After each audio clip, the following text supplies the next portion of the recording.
بسم اللہ الرحمن الرحیم صلی اللہ علیہ نبی الامی صلی اللہ علیہ وآلہ وسلم۔ حقیقت ٹی وی والے کو میں آج پھر مخاطب ہو کر اس سے میں یہ کہنا چاہتا ہوں کہ دوسرے نمبر پر تم نے ایک اعتراض کیا کہ جی شرعی قانون ہیں، ان کے مطابق یہ ہے کہ کسی بھی انڈیویجول کو اٹھ کر کسی مردود کو قتل کرنے کا کوئی حق نہیں ہے، ٹھیک ہے، چاہے اس نے گستاخی ہی کیوں نہ کی ہو۔ یہ تمہارے الفاظ موجود ہیں۔ اب میں پرسنلی اس بات کو مانتا ہوں کہ قانون کے مطابق سزا ملنی چاہیے، ٹھیک ہے۔ اب پوری دنیا کے اندر گستاخی رسول صلی اللہ علیہ وآلہ وسلم کرنے پر کیا سزا ملتی ہے، وہ قانون مجھے تو لگتا ہے تمہیں یہ بھی نہیں پتا کہ وہ قانون کدھر موجود ہے، ٹھیک ہے۔ وہ قانون صرف اور صرف پاکستان کے اندر موجود ہے، جس کو 295C کہا جاتا ہے، جس کی سزا صرف اور صرف موت ہے۔ اس وقت پاکستان کی عدالتوں کے اندر ہزاروں کیس ایسے ہیں کہ جن پر عدالتیں پھانسی کی سزائیں سنا چکی ہیں۔ گستاخان رسول صلی اللہ علیہ وسلم جیلوں میں موجود ہیں اور ان کو 295C جو قانون ہے ناموس رسالت صلی اللہ علیہ وسلم کا، اس کے مطابق ان کو پھانسی کی سزا ہو چکی ہے۔ اور یہ میں تمہیں یاد دلاتا چلوں کہ تمہارے لیڈر عمران خان، اس کی حکومت میں بھی وہ جو ہزاروں کیس تھے جن کا فیصلہ ہو چکا تھا، ٹھیک ہے، ان کو کسی ایک کو بھی، ان میں سے کسی ایک کو بھی سزا نہیں دی گئی، عمل نہیں کیا گیا عدالتی احکامات پر، ٹھیک ہے۔ اس کے بعد پاکستان کے اندر تو قانون موجود ہے، پوری دنیا کے اندر جو دوسرے ممالک ہیں کہیں بھی یہ قانون موجود نہیں ہے۔ کیا اس بات کا تمہیں علم ہے؟ اگر نہیں علم تو اپنے علم میں اضافہ کرو اور ذرا سرچ کرو اس کے بارے میں بھی کوئی ویڈیو بناؤ، ذرا تمہیں پتہ چلے۔ میں تم سے پوچھنا چاہتا ہوں، امریکہ کے اندر کون سا قانون موجود تھا کہ جس کے تحت رشدی ملعون کو سزا ہوتی؟ 34 سال ہو چکے ہیں، 34 سال تقریباً 34 سال کہ اس نے وہ کتاب لکھی جس کے اندر ایسے الفاظ موجود ہیں کہ معاذ اللہ استغفر اللہ، ان کو دیکھا بھی نہیں جا سکتا۔ بولنا تو زبان پہ لانا تو بڑی دور کی بات ہے، ہم آنکھوں کے سامنے بھی اس کو لانا نہیں چاہتے، ٹھیک ہے۔ ہمیں ہمارے علماء نے بتا دیا کہ بہت خطرناک الفاظ ہیں، تو ہم اللہ تعالیٰ سے دعا کرتے ہیں کہ یا اللہ پاک کبھی ہماری آنکھوں کے سامنے بھی وہ الفاظ نہ آئیں۔ اب امریکہ کے اندر کون سا قانون موجود تھا جی کہ جس کے تحت سلمان رشدی کو سزا دی جاتی؟ میں یہ ایک سوال رکھ رہا ہوں تمہارے سامنے، ٹھیک ہے۔ اس سوال کا جواب اگر تو تمہارے پلے کچھ ہے تو اس سوال کا جواب ڈھنگ سے دینا، ٹھیک ہے۔ ادھر ادھر سے پکڑ پکڑ کے اگر مگر کر کے چونکے چنانچے کر کے اس سے فرار اختیار نہ کرنا۔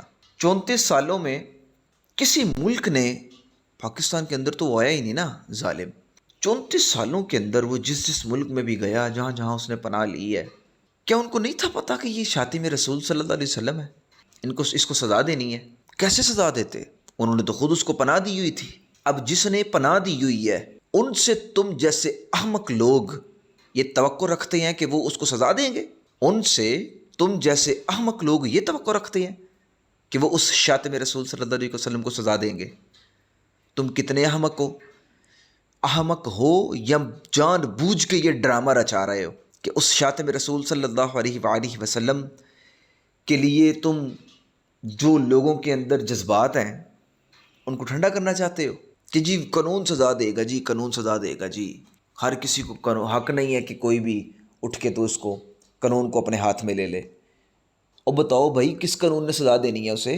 تمہارے ملک میں جو قانون اس وقت موجود ہے، یہ اس ملک پاکستان کی خوش قسمتی ہے کہ 295C اس قانون کا حصہ ہے، اس ملک کے قانون کا حصہ ہے 295C۔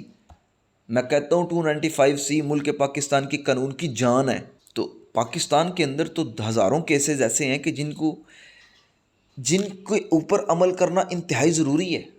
عدالتیں سزائے موت کا آرڈر جاری کر چکی ہیں، کسی ایک کو بھی سزا نہیں ہوئی۔ بتاؤ کسی تمہارے لیڈر نے کسی ایک کو بھی سزا دی ہو؟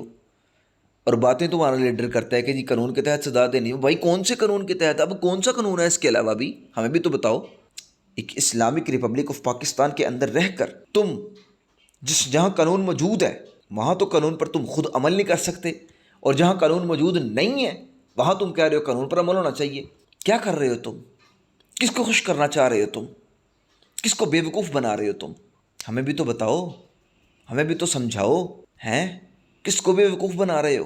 امت مسلمہ کو کمزور کرنا چاہ رہے ہو؟ امت مسلمہ کے جذبات کو تباہ و برباد کرنا چاہ رہے ہو؟ امت مسلمہ کے جذبات ان کو ٹھنڈا کرنا چاہ رہے ہو تم. لیکن یہ ٹھنڈے نہیں ہوں گے. تم جیسے کئی آئے اور کئی گئے.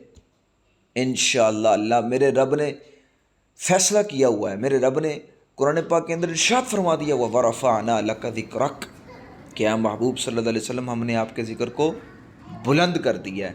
انشاءاللہ اس کو کوئی نہیں گھٹا سکتا. اور انشاءاللہ میرے آقا مولا صلی اللہ علیہ وآلہ وسلم کی گستاخ دنیا کے کسی کونے میں بھی ہوں، وہ کہیں بھی پناہ نہیں لے سکتے، بچ نہیں سکتے، زندہ نہیں رہ سکتے. میرے رب سے بڑھ کر کوئی غیرت مند نہیں ہے. سمجھ آ رہی ہے؟ تو دنیا کا کوئی لیڈر ہو، اس کی اگر توہین ہو، اس کا کارکن اس توہین کا بدلہ لے تو لیڈر خوش ہوتا ہے، اس کارکن کو شاباشی دیتا ہے، خواہ وہ قانون کے تحت ہو یا غیر قانون کے تحت ہو. تو میں سمجھتا ہوں کہ جو دونوں جہانوں کے سردار حضرت محمد مصطفیٰ صلی اللہ علیہ وسلم کی ناموس پہ پیرا دے، کیا وہ خالی رہے گا؟ اس سے تو اللہ تعالیٰ بہت ہی زیادہ خوش ہوگا. بہرحال بات دوسری طرف جا رہی ہے. بات کو تم جتنا مرضی طول دے لیں، جتنا مرضی آگے بڑھا لیں، بات تو بڑھتی جائے گی.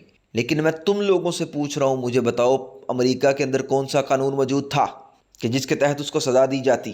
برطانیہ کے اندر کون سا قانون موجود ہے کہ جن کے اخبار کو تم نے انٹرویو دیتے ہوئے کہا کہ جی قانون کے تحت عمل ہونا چاہیے، جی ہم اس حملے کی مذمت کرتے ہیں؟ بتاؤ کون سا قانون موجود ہے برطانیہ کے اندر؟ چلو دور کہیں جانا، برطانیہ کو چھوڑو، تمہارے ہمسائے ملک بھارت کے اندر دوبارہ پھر گستاخی ہو گئی. اب کیا کہو گے وہاں؟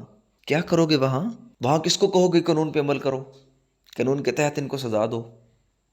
کیسے سزا دلواؤ گے؟ ہمیں بھی تو بتاؤ. وہاں کون سا قانون ہے جس کے تحت وہ اس کو سزا دیں گے؟ کس کو بیوقوف بنا رہے ہو تم لوگ؟ اور کیوں گستاخان رسول صلی اللہ علیہ وسلم کے لیے راہیں ہموار کر رہے ہو یہ اس طرح کے ڈھیلے بیان دے کر؟ ڈرو خدا کا، خوف کرو، کچھ مکر و ریا سے کام نہ لو.